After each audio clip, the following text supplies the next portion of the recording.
So, can anybody tell me what the hell Tim Walz was trying to say last night during the vice presidential debate when he said, I've become friends with school shooters?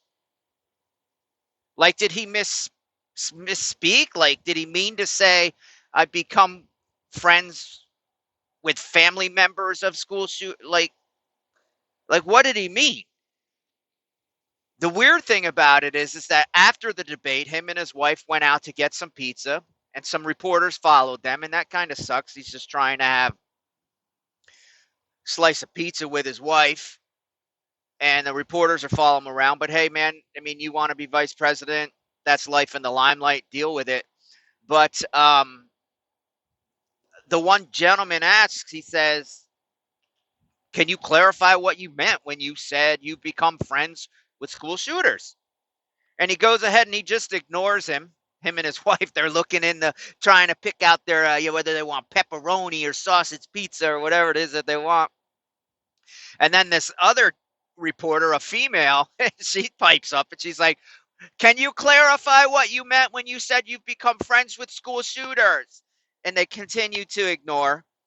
And then she brings up, like, why did you lie about being in Tiananmen Square? And he had this whole bullshit story about, like, we were there and we weren't sure if we should cross into, you know, uh, the border, and we chose to. And then it ends up you were in Nebraska and you're lying. And he's been caught lying about a lot of things. And as a combat veteran, a real combat veteran, on your DD 214, it says combat unit.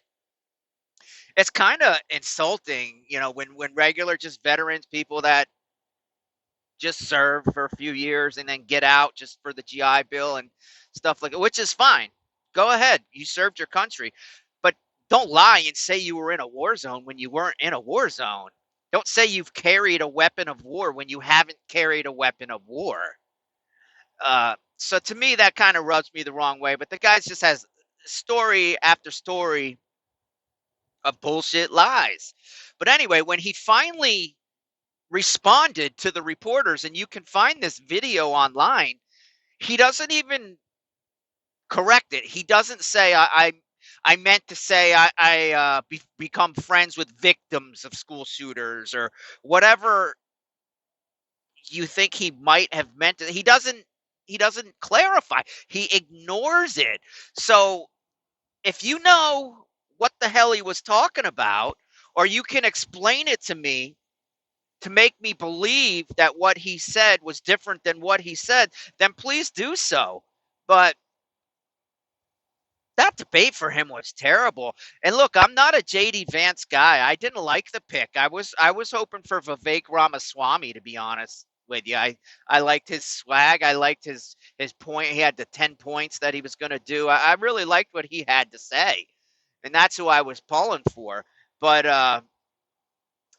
after seeing JD Vance and the way he handled himself last night, I was really, really impressed.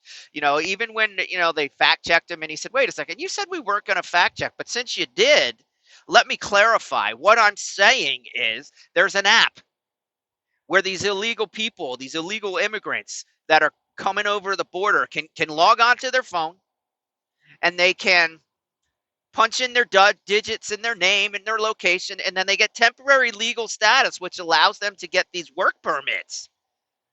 And that's what he meant.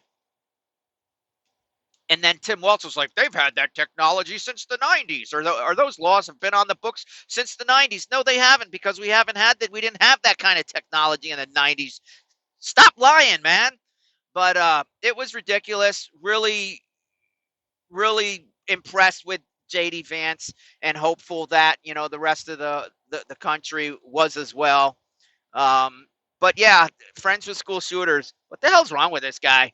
Talk to you later.